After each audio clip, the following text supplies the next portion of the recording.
I was, as a senator, as a United States Senator, a co-author of the original George Floyd Justice and Policing Act.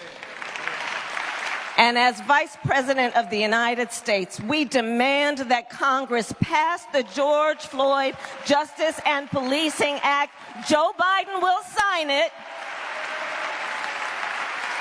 And we should not delay, and we will not be denied. It is non-negotiable. All right, guys, so I know that some of you are probably getting sick and tired of me beating this topic to death about this Tyre Nichols situation, more specifically the reaction from the woke left and the liberals on this Tyre Nichols situation, because I'm gonna tell you guys, the liberals, the woke leftists, the Democrats, they are really taking the race hustle to a whole new level, and it really does reveal to you guys how much they are dependent on this narrative of white supremacy and systemic racism, that even in a situation that clearly does not involve race at all, okay, you got 5 black officers that beat a black guy to death, okay, for reasons that are probably personal, right, but haven't been confirmed yet. We really don't know exactly why, but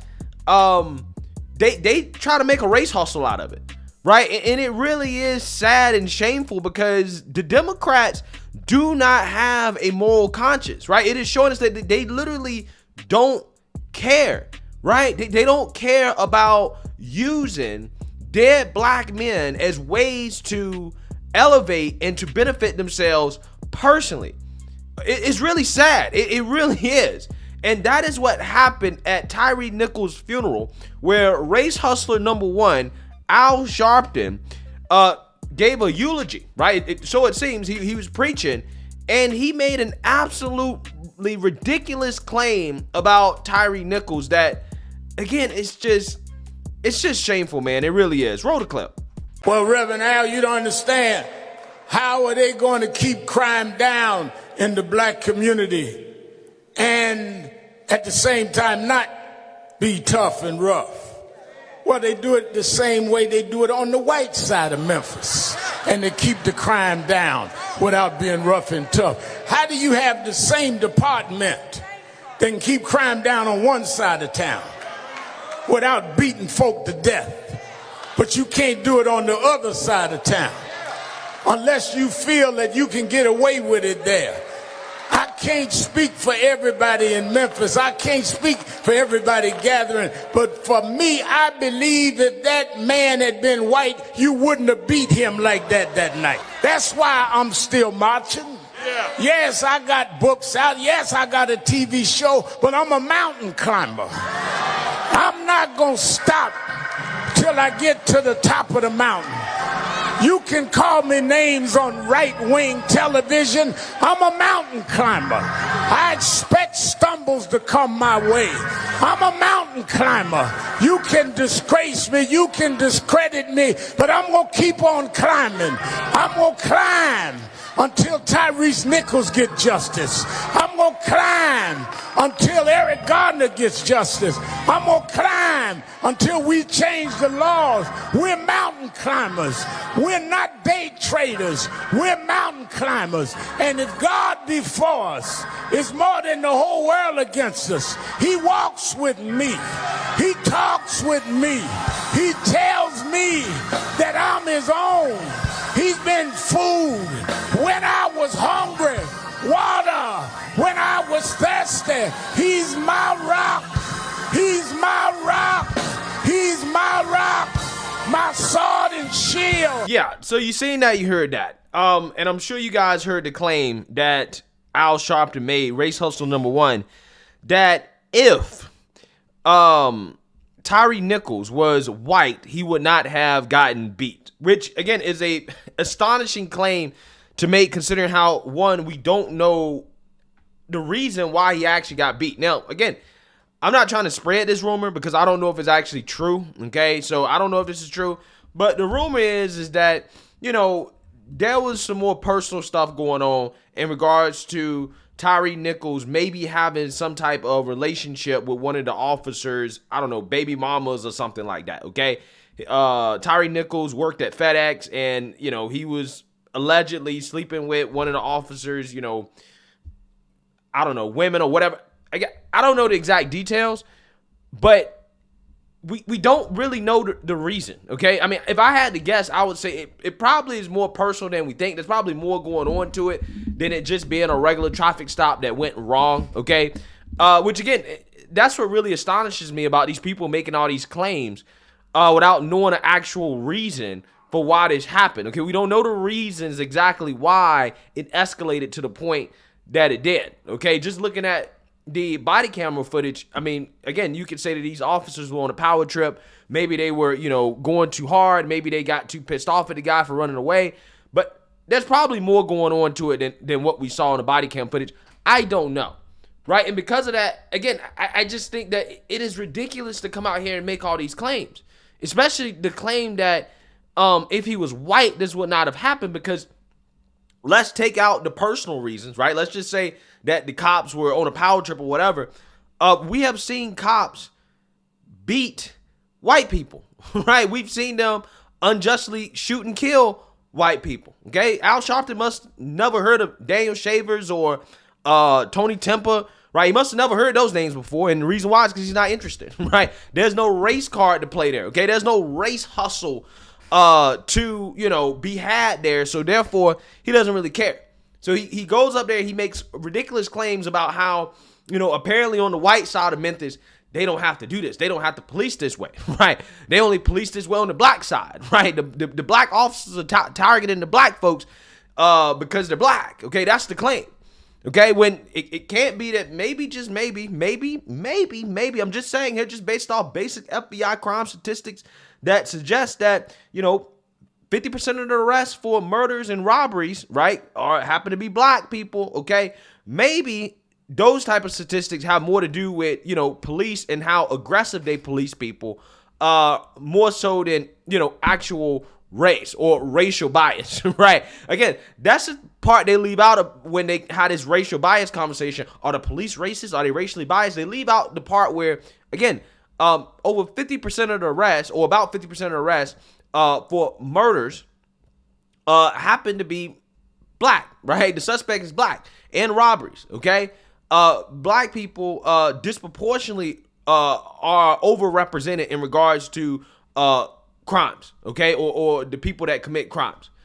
But again, they always leave that out when it comes to the conversation about police brutality and if policing is racist, right? It's kind of funny how that works. So I'm just saying, this claim is ridiculous. And what's even more ridiculous is to make a claim like this at a funeral, to politicize a funeral. Why are you politicizing this man's funeral? I don't even know why the parents of Tyre Nichols is allowing the Democrats to politicize their son's death. I don't get it. I don't understand it. Because they're only there to promote themselves. They're only there to get something out of it for them.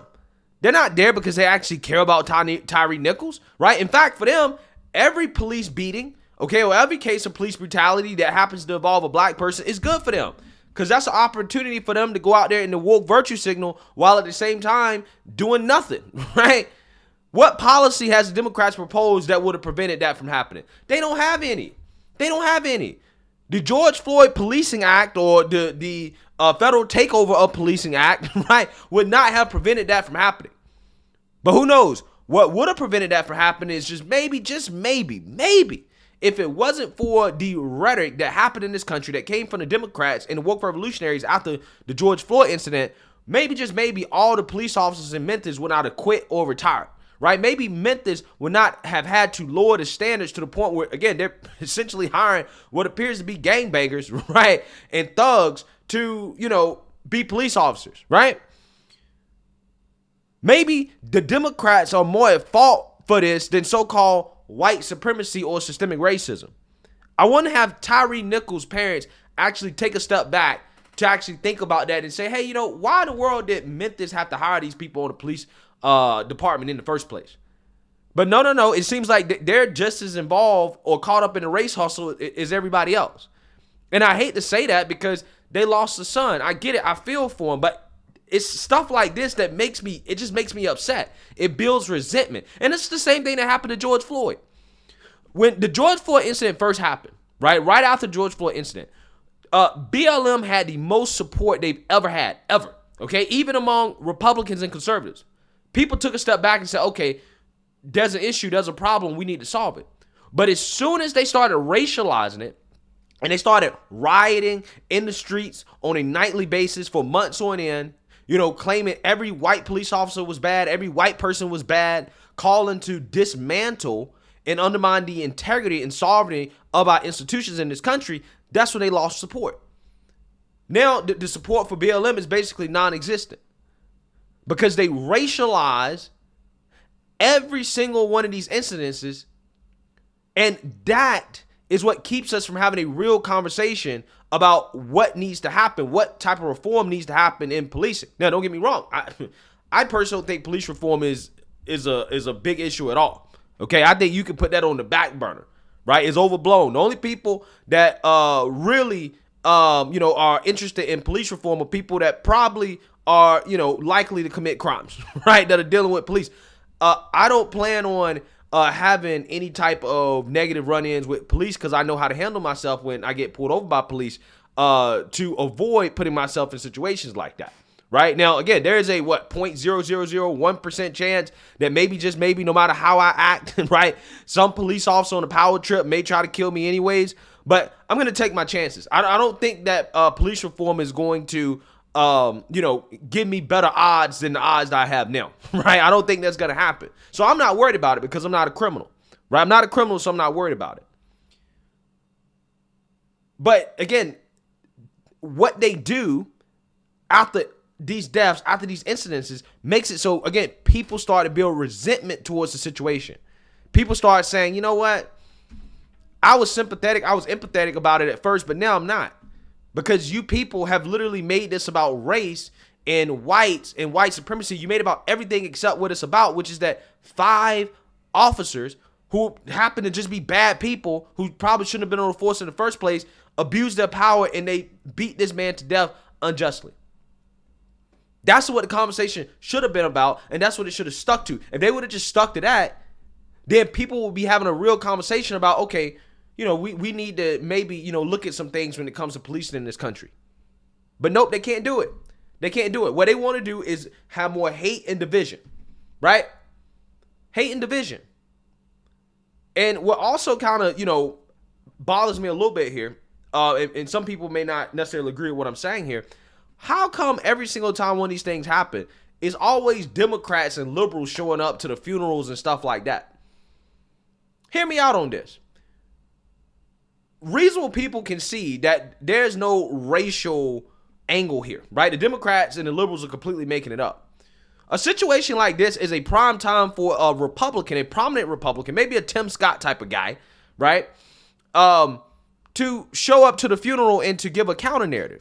And if they don't allow him to come, then say, hey, make a big deal out of it. Because, again, are the parents woke Democrat activists, or are they actually really trying to come to a solution for police reform, and they really want to work with the politicians to get it done? Because you got to work with Republicans and Democrats, right? But I'm just saying, why are no Republicans there, right? Because what happens is that Democrats go to these funerals, and then it looks like, oh, well, it's only Democrats that care about black people, right? See, Democrats are the only people that care. They show up to the funerals. Republicans are not there. And then Democrats go and then they push their racial narrative. They push their nonsense. They push their political agenda, again, at a funeral. A funeral, right? When, hey, maybe Republicans should be doing the same thing. Maybe they don't do it because they know it's more and unethical. But at this point, again, this is how dirty the Democrats are playing. Right? To me, it seems like a missed opportunity. If Democrats are going to go up there and play the politics game, why can't Republicans go up there in the pulpit and play the politics game and say, hey, this is not about race. This is about 5 police officers that were just bad people, and we need to figure out how to prevent these things from happening. That's an easy thing to go up there and say. That's the least divisive thing that you can say, right? Again, I'm just curious as to why do Republicans not take advantage of these opportunities? Why are Democrats always the ones taking advantage of this opportunity? And I think it's stuff like this is the reason why black people continue to vote Democrat, right? It's because of the perception that Democrats care, right? The Democrats do a better job of creating the perception that they care more than Republicans do. But again, this should be an easy layup. It's, again, Senator Tim Scott guy. And that would be relevant not just because he's black, but because he is the lead man for the Republicans on police reform. He should have been there in the pulpit, you know, giving his spiel just like Kamala and Al Sharpton. If you want to make the funeral a political event, all right, cool. But the Democrats just going up there and doing it. You know, I think reasonable people would see it as disgusting. But, you know, hey, I don't know. It seems to me that it works with black folks, right? This type of virtue signaling and these types of stunts, they just seem to work, right? They did the same thing with George Floyd. They was having George Floyd's family at the White House and doing this and doing that. And, you know, I'm just saying, it seems to work. You ain't got to work virtue signal, but you can go up there and say things that are not politically divisive and actually try to bring people together. While the Democrats up there trying to race hustle, right? So I don't know. I'm just saying that's just the thought. Either way, Democrats should be ashamed of themselves, even though I know they have no shame, for essentially trying to politically grandstand at a man's funeral for political points, knowing damn well that, again, they don't give a damn about him because they've never shown up to the funeral of a young black man that has been shot and killed in the streets by, you know, a criminal. Right? They only do it when they can politically benefit from it. It's amazing. It's amazing how that works. Let me know what you guys think. Make sure you like, comment, and subscribe. Most importantly, share a black conservative perspective. Peace.